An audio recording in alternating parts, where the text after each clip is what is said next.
Okay. Hello everyone. Today is our 17th lecture on Verilog STL language. So आज हम बनाएंगे decoder 3x8. Okay. So हम decoder 3x8 बनाएंगे, लेकिन हम ये decoder 3x8 decoder 2x4 की मदद से बनाएंगे, ठीक है, जिससे हमें हमारे कोड लिखने में ज़्यादा कॉम्प्लेक्सिटी नहीं होगी और हमें इंटरशेट करना भी आता जाएगा। ओके, सो हम बनाएंगे decoder 3x8 using decoder 2x8। सो सबसे पहले हम देख लेते हैं कि डिकोडर 2x8 से 3x8 डिकोडर बनेगा कैसे। ठीक है, सो उसके लिए ये एक डायग्राम है। सो देख सकते हैं कि हम 3x8 डिकोडर बनाने के लिए हम दो 2x4 के डिकोडर लेंगे, ठीक है, जिसमें हमें पता है दो इनपुट्स होंगे सिर्फ और चार आउटपुट होंगे। एक 2x4 डिकोडर में चार आउटपुट होंगे, तो हमें 3x8 डिकोडर में टोटल कितने 8 आउटपुट होते हैं, तो उसके लिए हमें 2x4 के कितने चाहिए होंगे, दो 2x4 के डिकोडर चाहिए होंगे, जिससे हमें आउटपुट कितने मिलेंगे 8। ओके, अब हमें पता है कि 2x4 डिकोडर में इनपुट तो दो ही होते हैं, ठीक है, और एक इनेबल पिन होती है। लेकिन 3x8 डिकोडर में तीन इनपुट्स होंगे, सो हम तीन इनपुट का यूज करेंगे इधर। उस तीन इनपुट को हम वो जो 2x4 के दो डिकोडर है ना, उसमें हम एडजस्ट करेंगे, ठीक है। सबसे पहले हमारे कोई भी जो इसमें A2 A1 और A0 नाम दिया है, तो मान लेते हैं कि A1 और A0 दोनों डिकोडर में, मतलब 2x4 के दोनों डिकोडर में इनपुट में है, ठीक है। और तीसरा इनपुट जो होगा A2, वो एक तो सीधा जाएगा, एक जहाँ यहाँ पर गया सीधा इनपुट की तरह से, और एक उसका कॉम्प्लीमेंट जाएगा दूसरे डिकोडर में 2x4 के, जो कि इनेबल पिन की तरह यूज काम करेगा, ठीक है। मतलब कि अगर हम तीन इनपुट्स ले, उसमें से दो इनपुट्स दोनों डिकोडर में जाएंगे, लेकिन जो तीसरा इनपुट होगा वो एक तो एज इट इज जाएगा और दूसरे डिकोडर में वो कॉम्प्लीमेंट होके जाएगा, तब जाके हमें आउटपुट में Y0 से Y7 मीन्स 8 आउटपुट मिलेंगे, ठीक है। ऐसे बनेगा हमारा 3x8 decoder bye 2x4 decoder. तो अब हम आ जाते हैं हमारे वेरिलॉग कोड पर। हम 3x8 डिकोडर बनाएंगे यूजिंग 2x4 डिकोडर। उसके लिए हमें डिकोडर 2x4 की जरूरत पड़ेगी, तो उसका मैंने कोड यहाँ पर ऑलरेडी लिख के रखा है, जो हमने हमारे लास्ट लेक्चर में पढ़ा था, ठीक है। ये मैंने लिखा है डिकोडर 2x4 का सोर्स कोड। मैंने डिकोडर 3x8 की सोर्स फाइल और डेस्टिनेशन फाइल बना के रखी है, ठीक है। और यहाँ पर मैंने डिकोडर 2x4 का सोर्स कोड मैंने लिख के रखा है। अब इसी 2x4 डिकोडर को यूज करके हम 3x8 डिकोडर बनाएंगे। इसको हम इंस्टेंशिएट करेंगे किसमें, डिकोडर 3x8 के सोर्स कोड। ओके, अब मैं नाम दे देता हूँ, हमें मॉड्यूल का नाम देना होगा कि मॉड्यूल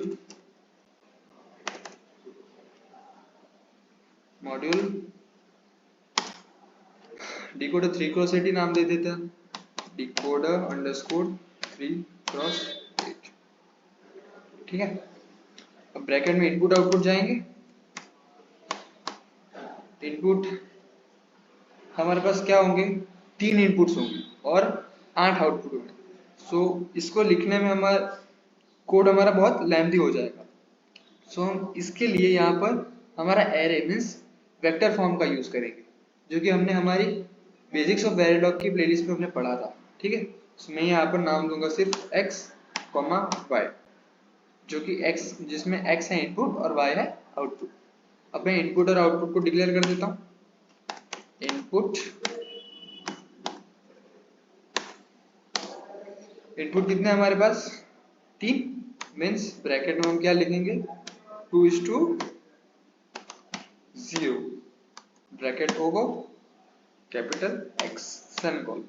इसका मतलब क्या हुआ कि X के कितने X में तीन, मतलब तीन इनपुट्स हैं, X0, X1 और X2, तीन बिट्स, ओके, X के। अब हम आउटपुट डिक्लेयर करते हैं जो कि कितने होंगे 8, तो उसके लिए 7:0 ब्रैकेट होगा y एंड सेमीकोलन। इसका मतलब क्या हुआ कि y के 8 बिट्स हैं, मतलब कि आउटपुट में कितने 8 आउटपुट्स हैं। कहां से कहां तक y0 y1 y2 y3 y4 y5 y6 and y7 means y0 to y7। ठीक है, ओके। अब हम मेन बॉडी लिखेंगे, ठीक है, 3 डिकोड 3x8 की। सो उसके लिए हमें पता है कि यहाँ पर जो x है, मतलब जो इनपुट्स 3 है, उसमें से 3 में से कोई एक इनपुट के हमें बार की जरूरत पड़ेगी, मतलब कॉम्प्लीमेंट की जरूरत पड़ेगी। सो मैं उसके लिए नॉट गेट यूज कर लेता हूँ। नॉट नाम दे देता हूँ, मैंने इधर G6 तक दिया है, सो मैंने इधर नाम दे देता हूँ G7। ब्रैकेट में इनपुट आउटपुट लिखेंगे, मैं x2 का कॉम्प्लीमेंट लूंगा, ठीक है। सो x2 के कॉम्प्लीमेंट को मैं नाम दे देता हूँ w, कॉमा x ब्रैकेट में 2। ओके, सो ये हो गया हमारा कॉम्प्लीमेंट, मिल गया हमें x2 का। अब हम डिकोडर 2+4 का इंस्टेंशिएशन करेंगे, ठीक है। सो नाम हमने ऊपर क्या दिया है मॉड्यूल का, डिकोडर अंडरस्कोर 2+4, सो उसी नाम का यूज करेंगे हम। तो डिकोडर अंडरस्कोर 2+4, ठीक है। इसको भी हमें नाम देना पड़ेगा, सो नाम दे देते हैं D1। अब ब्रैकेट में इनपुट आउटपुट लिखेंगे, ठीक है। अब हमारे पहले डिकोडर में अगर हमने x2 को बाहर लिया है, तो हमारे पहले वाले डिकोडर में 2+4 के पहले वाले डिकोडर में कौन से आउटपुट्स आएंगे, पहले 4 means y0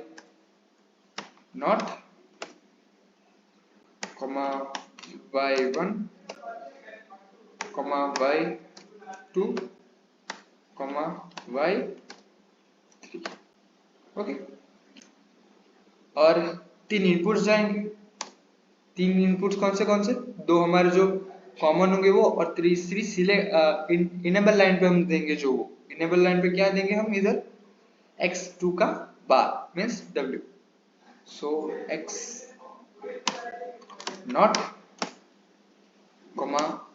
x1 and w, ठीक। w को हम जरा इधर डिफाइन कर देते हैं कि वो वायर w, ओके। अब हम दूसरे डिकोडर को इंस्टेंशिएट करते हैं कि डिकोडर अंडरस्कोर 2+4 D2 ब्रैकेट में इनपुट आउटपुट, इसमें बाकी के 4 आउटपुट्स आएंगे, कौन से y4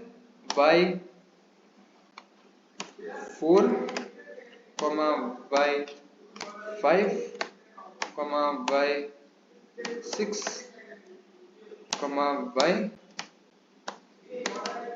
y7, ओके। और इनपुट कौन से आएंगे इसमें, x0 x1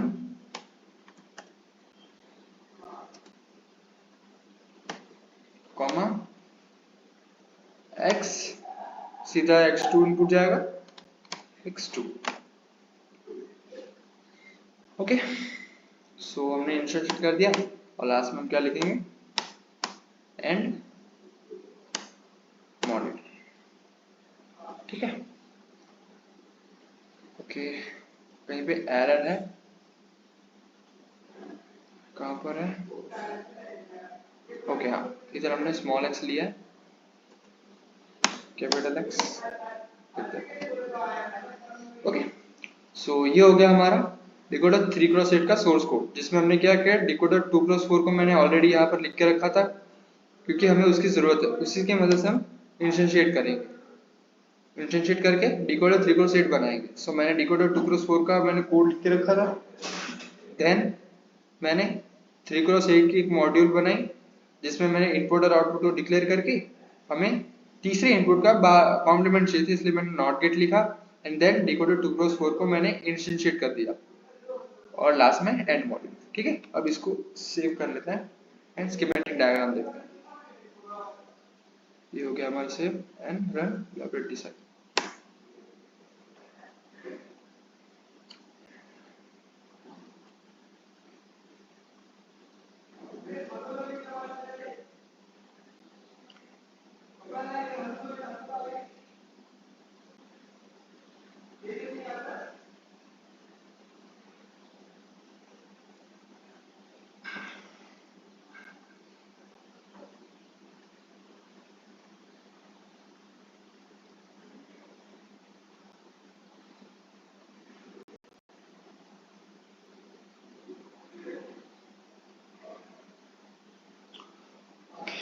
सो ये आ गया हमारा स्कीमेटिक डायग्राम, जिसमें इसको छोटा कर लेते हैं।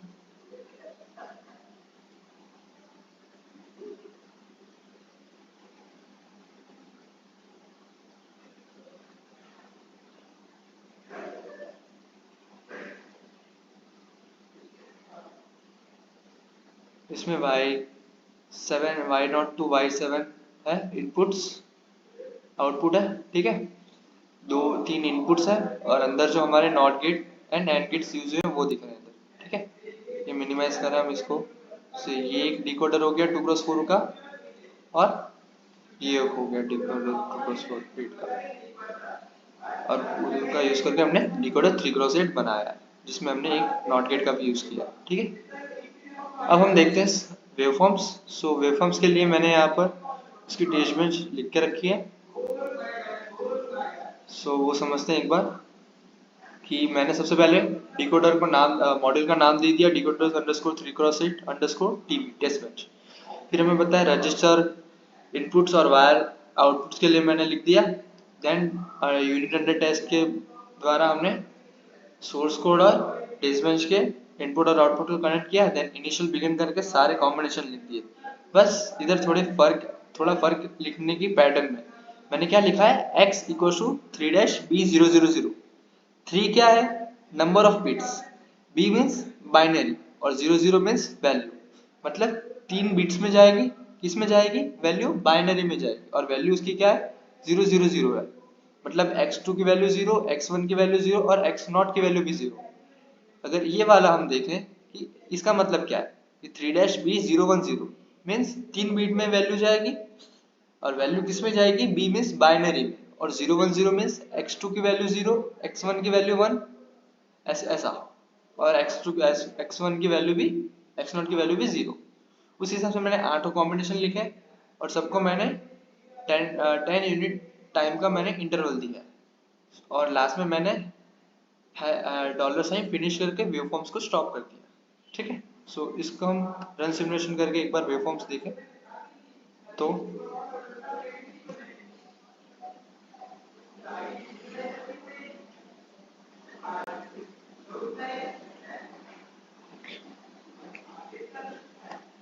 ओके।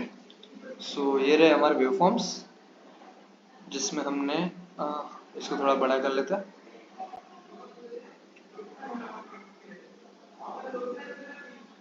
ओके, देख सकते हैं कि अगर हमारे पास 001 हो तो क्या आ रहा है, हमारे पास 1 आ रहा है, y1 इनपुट आउटपुट आ रहा है। अगर 010 हो तो y2, 011 हो तो y3। उस हिसाब से हमारे सारे कॉम्बिनेशन बन रहे हैं, डायगोनल बन रहा है कि y1 2 3 4 5 6 7 सब पे हमारा आउटपुट 1 आ रहा है। ओके, कब कब, जब हमारी वैल्यू यहाँ पर चेंज होती जा रही है। देखो यहाँ पर 7 है तो y7, 6 है तो y6, 5 है तो y5, 4 है तो y4, उस हिसाब से सारे। ठीक है, सो ये था हमारा वेवफॉर्म्स डिकोडर 3x8 के। ओके, सो ये हमने बनाया decoder 3x8 using 2x4 decoder in by Verilog language in Vivado software. Okay, so thank you so much.